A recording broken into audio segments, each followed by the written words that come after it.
जय श्री शुक्र भगवान की शुक्रवार व्रत कथा। एक गांव में सास बहू रहती थी।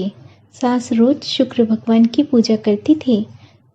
पूजा करने के उपरांत भगवान को अलमारी में रख देती। ऐसे करते करते बहुत दिन बीत गए। एक दिन सासू तीर्थ यात्रा करने के लिए निकली।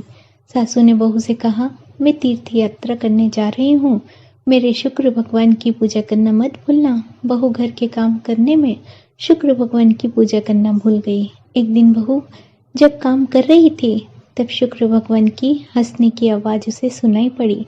शुक्र भगवान ने मन में सोचने लगे, देखो ये घर के काम धंधे में सारा समय बिता देती है, किंतु पूजा करने का समय इसके पास नहीं। भगवान की हंसी सुनकर बहू को बहुत गुस्सा आया। उसने अपनी नौकरानी से कहा कि शुक्र भगवान मुझ पर हंसते हैं, सो इसे अपने घर ले जा। काम वाली ने कहा, मेरे घर भी बेटे बहू है, सो मैं इसे नहीं ले जा सकती। यदि आप अनुमति दे तो मैं इसे एक खड्डा खोदकर गाड़ देती हूँ। बहू बोली, ठीक है।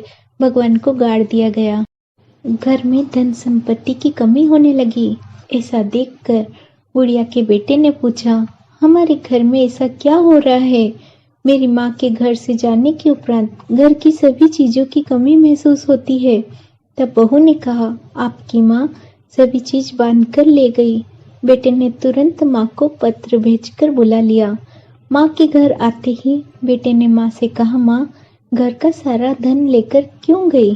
तब माँ ने कहा, बेटा तूने मुझे हाथ से जितना दिया उतना ही मैं साथ लेके गई। तब बेटे ने कहा, फिर सारा धन कहाँ गया? माँ की नजर ऊपर आले पर पड़ी तो शुक्र भगवान की मूर्ति वहां दिखाई नहीं दी। तब माँ ने पूछा, मेरे शुक्र भगवान कहाँ गए? तब बहू बोली, आपके भगवान मुझे देखकर हंस रहे थे, इस कारण मैंने काम वाली के हाथ से उन्हें गड़वा दिया।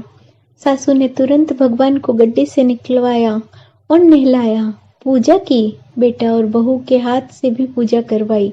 बेटे बहू ने भगवान से क्षमा मांगी और कहा, हमारे हाथ से एक बहुत बड़ी भूल हो गई है, हमें क्षमा करें।